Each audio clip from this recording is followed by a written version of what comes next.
Alright, got the front subframe all hung. Went ahead, put new bushings, urethane. I clear coated both sides of the washers. I took all the measurements, I put it back where I believe it belongs. Hopefully it's straight. And now we're going to start putting all these parts in there. Go ahead, start assembling shocks. Basically got this piece here, it's got the extra kit with the bearing in there. So go ahead, adjust it, start putting things back together, and hopefully we'll have this thing back on its wheels. Alright, we're adjusting the A-arms, we're adjusting the ball joints. They come all loosey-goosey over here. They say you got to adjust the preload on it. Comes with a tool here. That's for this upper portion here. Put in there, line up the holes.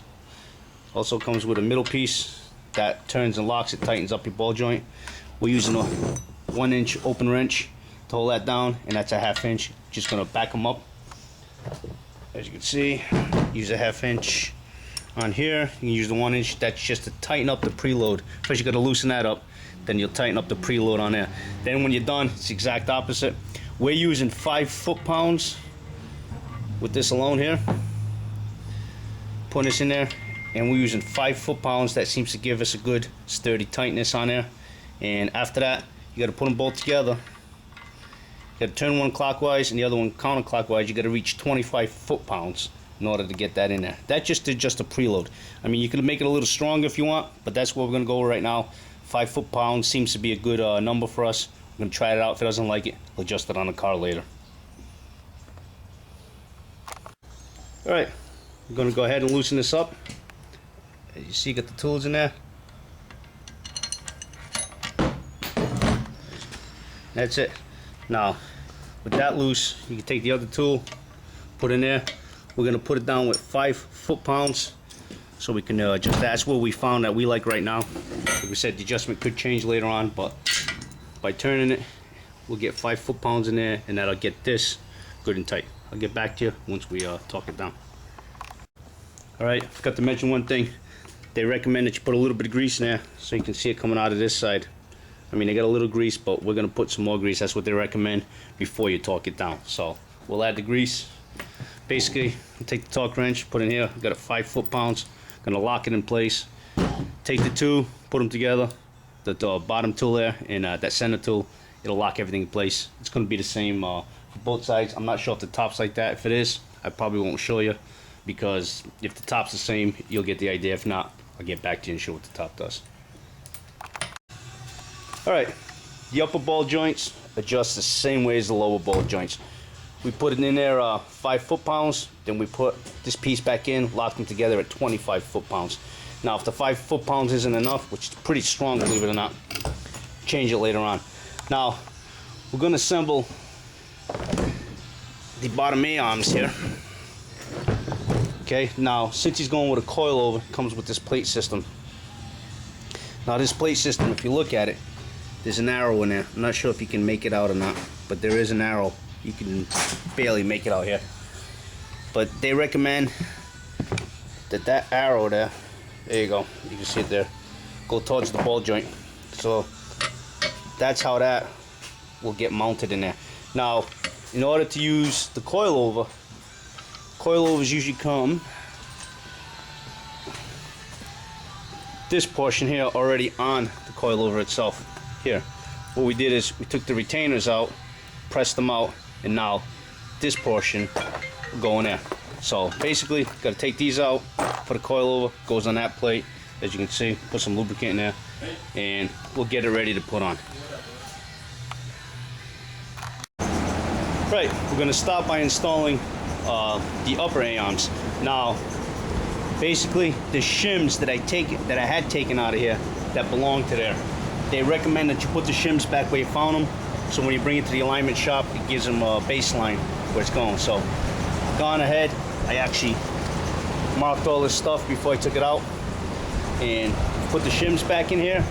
Later on, you can change the shims, put new ones if he wants, but that's to give the alignment shop an idea where it was.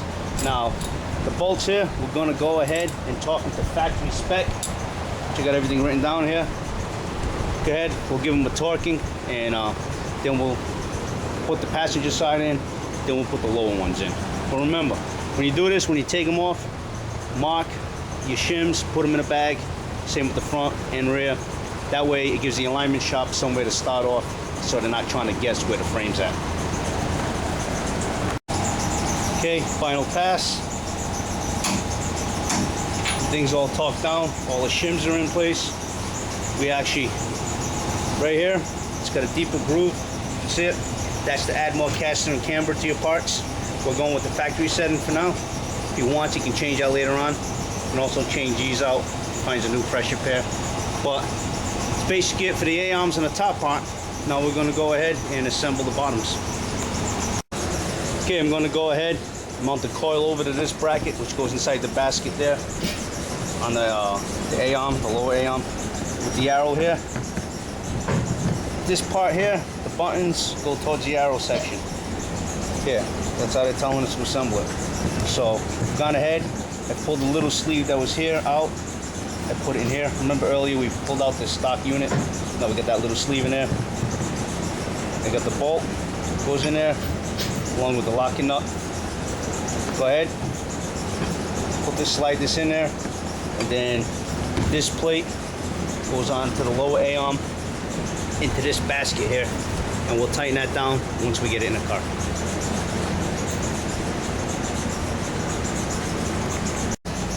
Okay, ready to put the shocks on the mounts here. Gone ahead.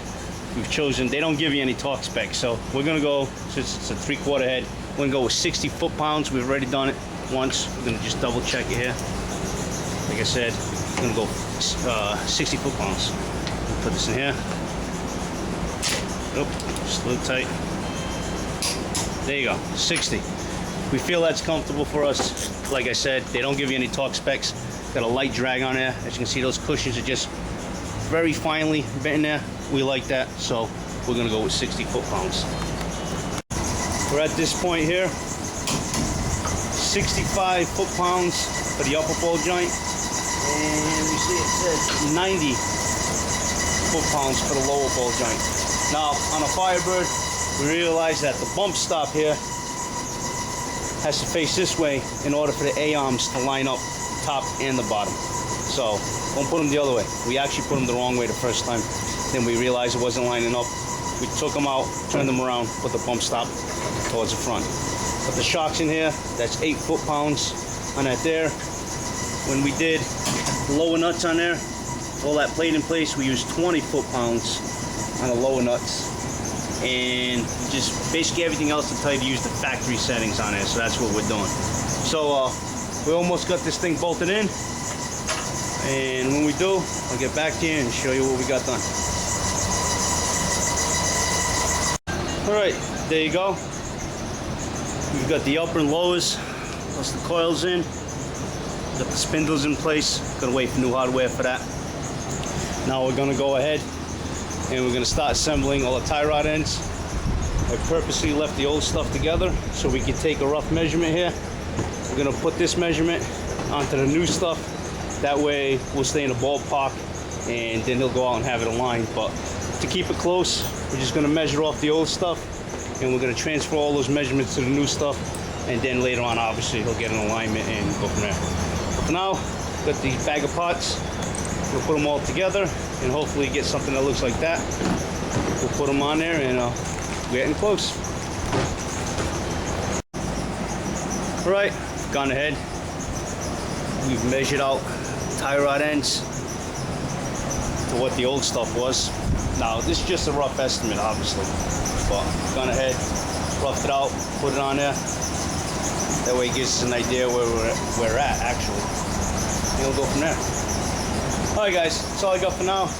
Till we get some more stuff, but the arms in, suspension's starting to go back together. Got the adjustable coilovers in there, and it's looking good. All right, when I got more, I'll get back to you on this.